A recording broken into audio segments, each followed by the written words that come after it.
La da da da da. La da da.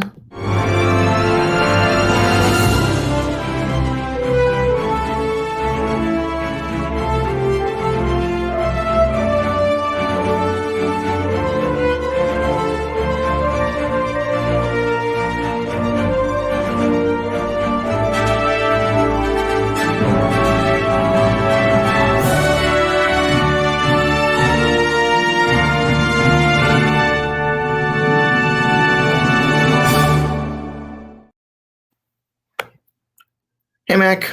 Hey, for a second there, I thought you were going to sing our intro music this time. La, la, la. First, I want to give it a shout out to Kidder. She's doing college homework. Sounds fun. Yeah. Kidder, when you get to our age, college home, you don't need to say the word college. Homework of any kind sucks. Um, and then, hi, Ayla. Hope you're doing well.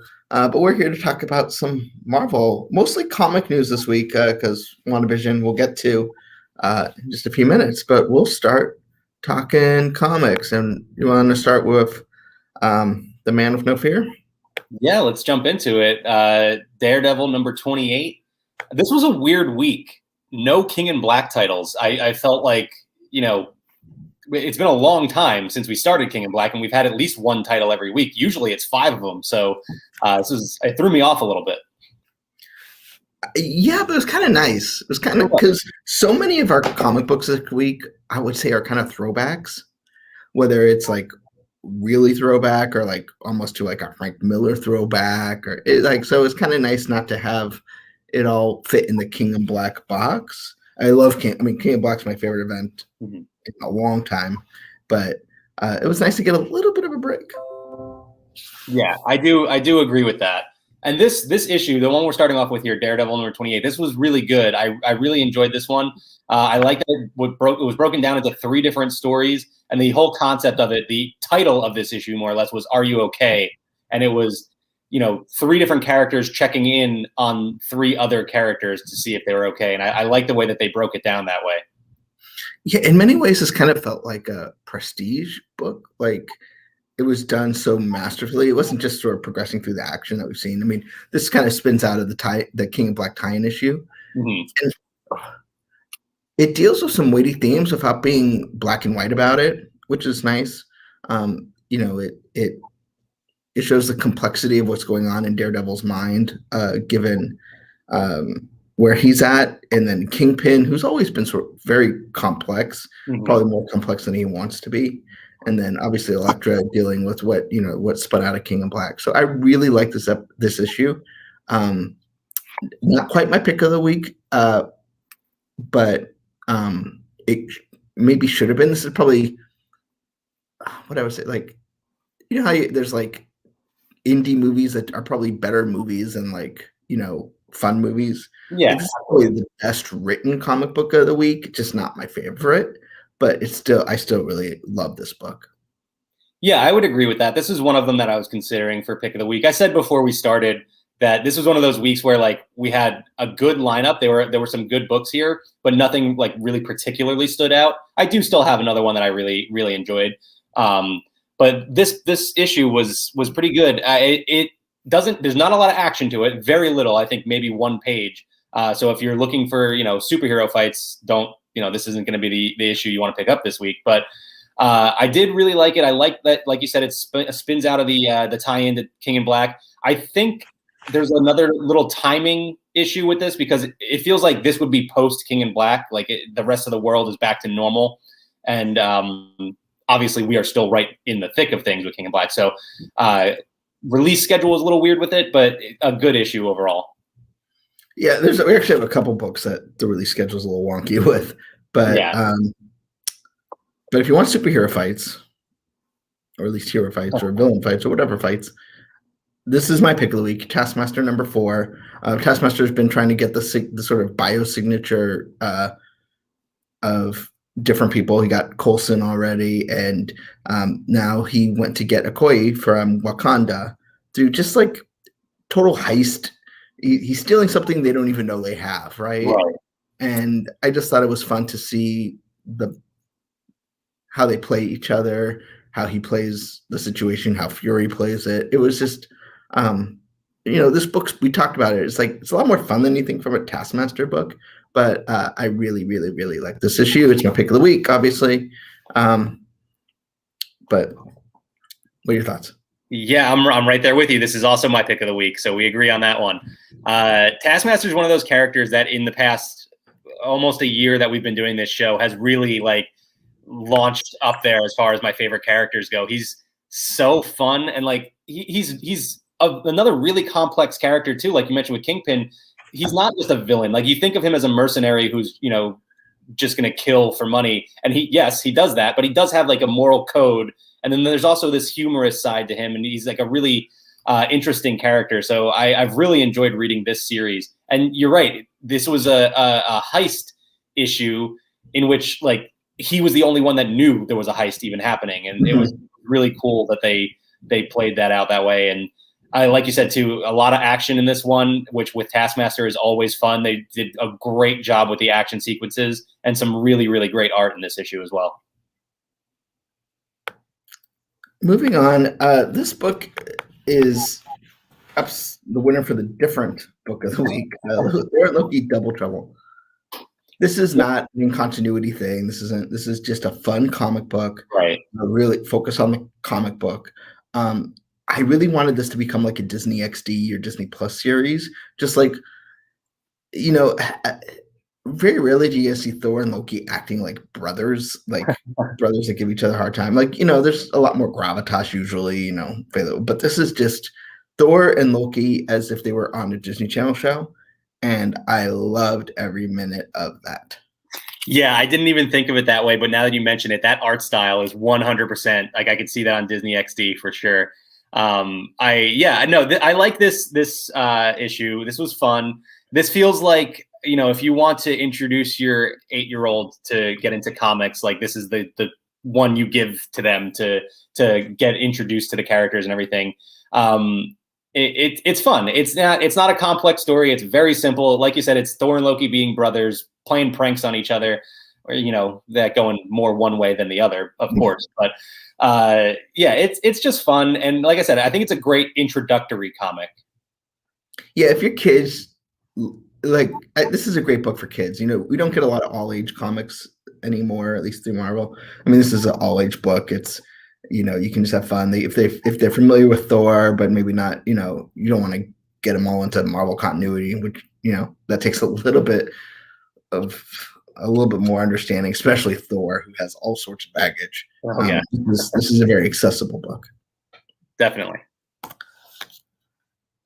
So speaking of delayed books, I got confused because when you get to the end of the book, it says this book came out in April. And I'm like, it's not April, it's March. And then I saw it 2020. So yeah, in X-Men continuity right now too, or I should say mutant continuity, because the X-Men, I mean, that's just now about to come back. So, that title has been out the window for a while now. But as far as mutants go, it's been all over the place. Ten of Swords and all of that. And then we have this taking place before that. And it's kind of hard to keep track. And I thought this issue in particular, actually, I had a hard time following and tracking some of what was going on, especially in the action sequences. And that happens when you get a team of heroes like this that have so many different powers. And you're like, okay, what happened with that explosion there? Oh, no, that was somebody teleporting. And then this is somebody shooting a laser. And, so there's a lot of things happening all at once. And it felt like it could have been laid out in a little, like slightly more clear fashion. I don't know if you felt that way with this one, the opening sequence in particular. Yeah, especially since these are new characters. Yeah, to me, but they're evocative of existing characters. It just got a little confusing. I think a couple pages in, they kind of settled down. I did really like the personal moments of this book, the quiet moments, the non-battle moments, of which it's most, not only with the Children of the Atom, but with what we would consider the typical, the A-list X-Men kind of crew. I thought that was good. I liked the book, but yeah, I think the beginning, which is really somewhat irrelevant from anything, was a little confusing, especially since I didn't know who the good guys were and the bad guys were. Right. Yeah, that was part of it too. I do really like that there's like the political side of this, because what's going on right now with the mutants is they are living on an island nation of Krakoa, where all mutants are welcome, but they're not forced to live there. And so these kids are operating as the quote unquote X-Men, I think in New York.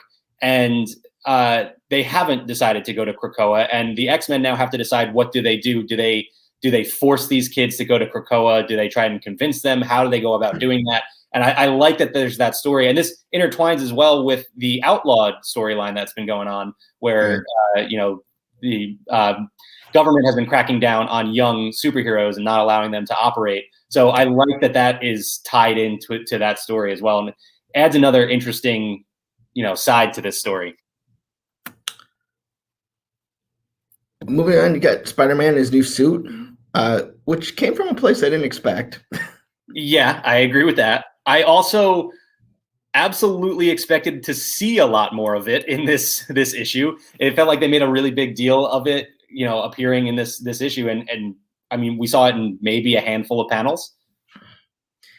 But what redeems this issue is Wilson Fisk handing out a literal get out of jail free card. But instead of, Uncle Moneybags, whatever his name is from Monopoly, it's Iron Man with little wings on him.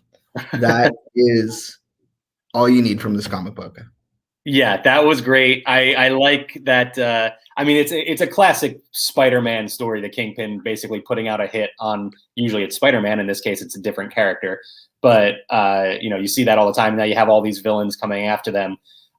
So I really like this issue. I just expected to see a lot more of the suit, which is interesting because, we're seeing Spider-Man's point of view a lot. So you're not seeing the suit so much, which is a big plot point of this issue that you'd have to get into to find out what I'm talking about.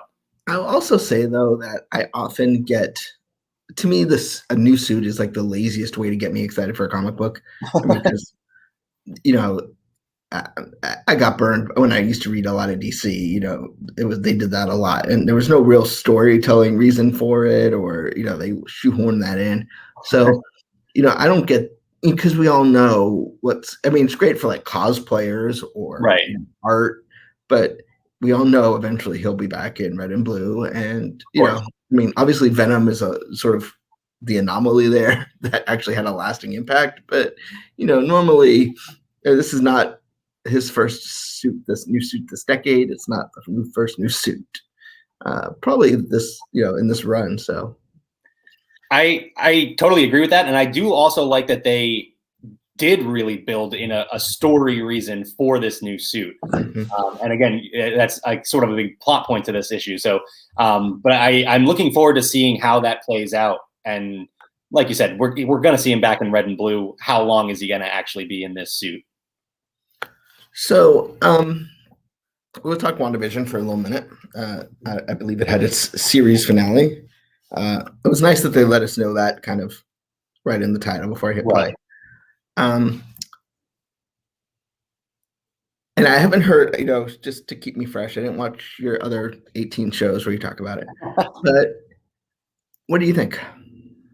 I liked it. The series as a whole it ended up boiling down to being something a lot simpler than we thought at times. But I'm completely okay with that. I think it was a fun ride making these theories and everything. And I think people are a little upset now because it didn't give us these huge revelations like we thought. But I like that it ended up being so simple. And I thought the finale was a lot of fun. I do have some minor issues with it. I think they tried to cram a lot into a small window. But overall, I thought it was really good. I liked it. Don't get me wrong, but I feel the series peaked with Agatha all along, and then I almost wish they kind of combined the last two. Well, maybe not, but I feel like we expected a lot more answers, and it's fine that we didn't get them because we know we're going to, just with the tags. Right. But I feel like, I feel like this is a time when we all built ourselves up thinking all these other things, and a lot of them ended up being nothing, which is fine. I don't want them to overdo it, which is often what they do. not so much Marvel, but other folks. So in the end, it kind of felt like there was this episode. There was a part I liked and the part I loved. What I liked was the battle of Agatha and in that whole element. But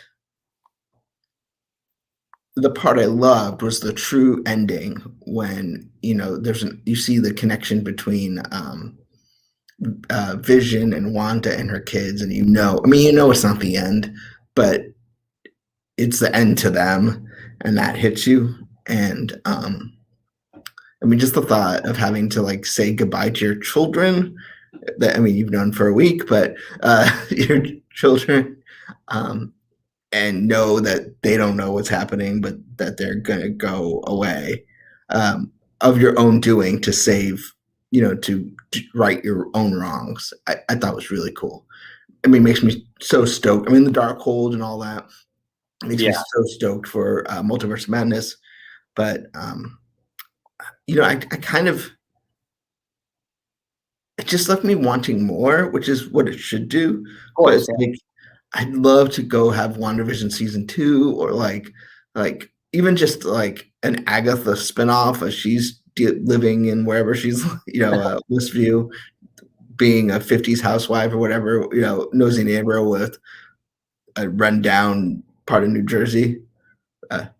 Insert New Jersey joke here. So yeah, it just sort of bittersweet. Like, I loved it, but I'm just sad there's not more. Yeah, what I said on the podcast too was that I think, and I on Marvel Monday as well, I think it would have been better received. Not better. It wouldn't have been so hard, like, to have this kind of ending if we, if it wasn't such a complicated time right now, and we knew exactly when the next movie was coming out, and we were closer to getting the next part of the story. But Doctor Strange, as of right now, is a year out, and who knows how much longer it actually ends up being. It's hard to accept this sort of cliffhanger ending and wait for more of the story to play out when we don't know when we're actually going to get it. And I also feel like we got with Mandalorian, we've been used to series that have like a more traditional, I hate to call it traditional, but there's seasons, and so there's where you're going. I wish it had like, this story will continue when Doctor Strange and Multiverse or whatever they would, WandaVision will return, just to kind of let us know this isn't the end. We know, but like I feel like it just needed a little bit more, like, there's more to come. Like, don't worry that you don't really think, like here's a hug, But so this week you'll be wrapping up on Assembled. Mm-hmm. So we'll have that. Then you'll do Marvel Monday on Monday, jet lagged, and then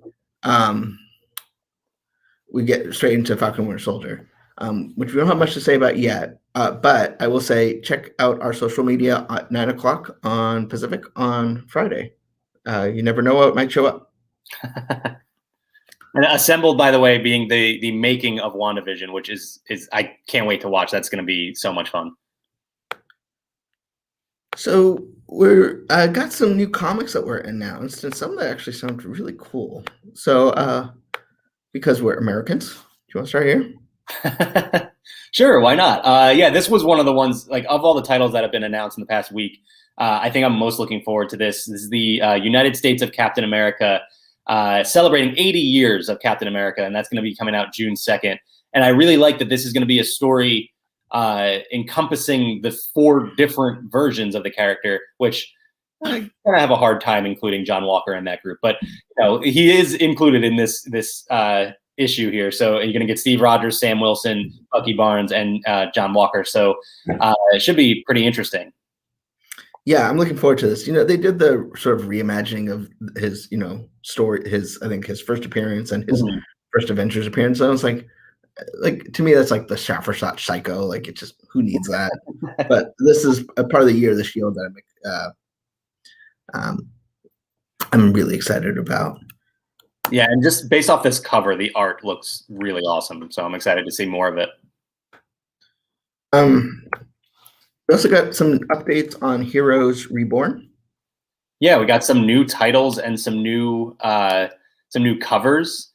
I honestly, I'm looking forward to this, but I am cautiously optimistic, I will say, about it because it's going to be so different. I am hoping that they take the time to really develop each angle that they're throwing at us because I mean we've already had now 7 issues announced and they're all different stories. So it's going to be really interesting to see how these characters play out and you know what kind of stories they give us from this. Yeah. I'm really, you know, I'm so distracted by King in Black that you know, I see you guys posting stories about this all the time, but you know, and I just, you know, I remember the original Heroes Reborn, which this has nothing to do with. So I'm just curious, you know, I know to me it kind of comes across like Flashpoint, which DC did, where it's just like different takes, but really not any reason for it. Right. Which is okay because you know you don't need to have everything have you know in continuity like that. But I'm curious to see where Jason Aaron's Avengers run leads into this, leads out of this, what this all ends up being. It is Women's History Month, and to celebrate, Marvel is releasing a few variant covers. Yeah, for Women of Marvel #1 will be coming out on April 21st. We got some. It was last month, I believe, we got the first group of variant covers they revealed, and now we have some more new variant covers. I love this Scarlet Witch one, and then the one from Peach Momoko who just released Demon Days X-Men last week. The Magic cover all the way at the bottom is just it's crazy. The art on that is amazing. So that is probably my favorite that we've seen so far. That's great. Yeah, I obviously I'm not a woman of Marvel, but they do also have a great Woman of Marvel podcast, which you don't need to be a woman to enjoy. I recommend checking that out. Now, speaking of Spidey, I want to point something out on this cover. Okay, so this is about the Chameleon Conspiracy, which is an upcoming storyline. Mm-hmm. Notice the mask he has in his hand? Yes. That's not the new mask. That's a good point. Yes, that is. And this is issue number 67 that'll be coming out in June. So, yeah, maybe we know how long the new costume is going to last. But what do we know about the Chameleon Conspiracy? Well, I love that. I go back and forth on the Chameleon. I love that he's a classic Spider-Man villain, you know, going way back to the beginning of the character. But at the same time, like when you look at this cover and it explains like how the Chameleon works, like it's a guy that puts on masks, you know, like it's one thing if it's like a innate power that he just can transform into other people, like a Skrull or something. But I mean, he just dresses up like people. It's kind of hard to get behind that character. But I am looking forward to seeing his return and seeing what kind of story. This run on Amazing Spider-Man has been fantastic. So I expect, you know, nothing else from this upcoming story.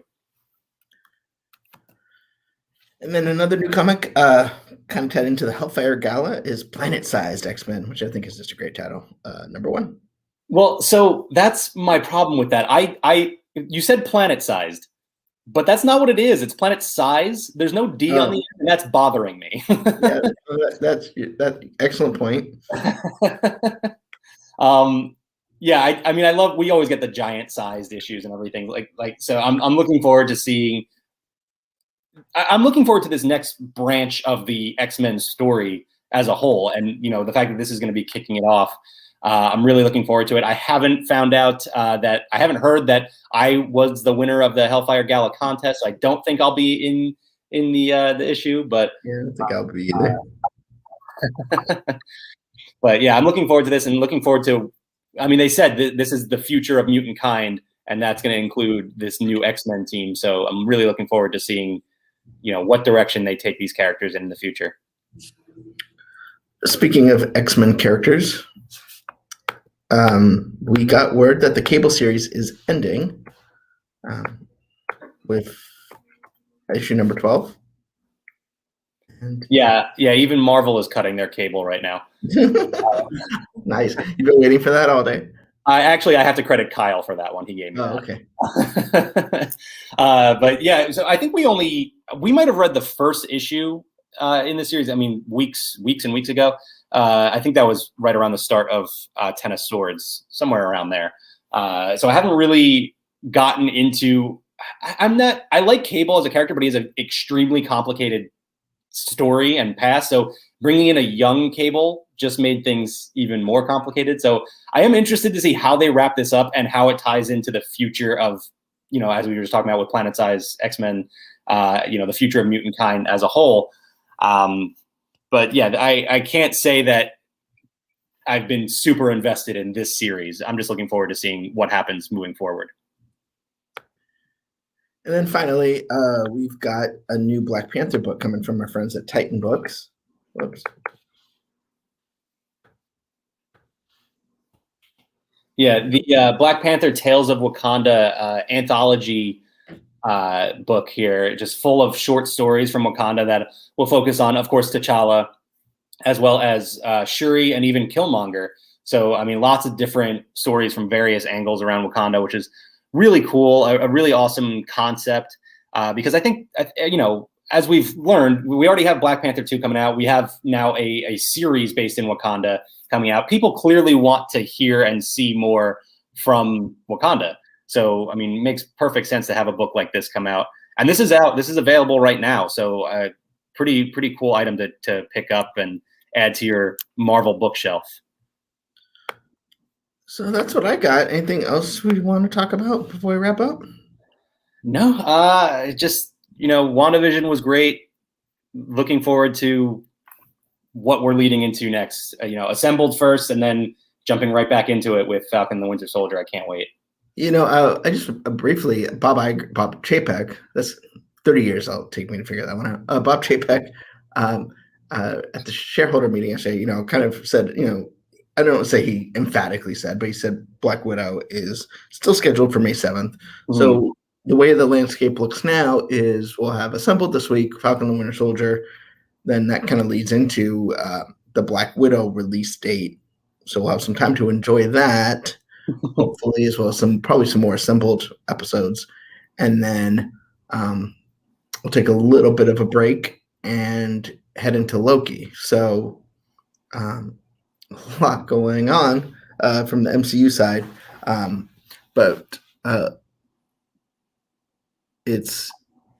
I'm curious how I'm going to handle it once I see Black Widow and have to wait another, assuming everything goes according to plan, another 6 weeks for Loki. Yeah, that is.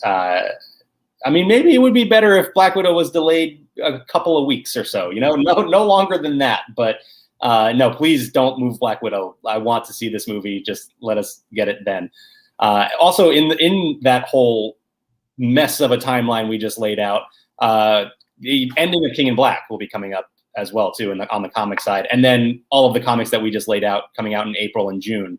So lots and lots to talk about. Yeah, and that's I hate to say just the tip of the iceberg too. There'll be more fun to be had. Especially, summer comics are just great, right?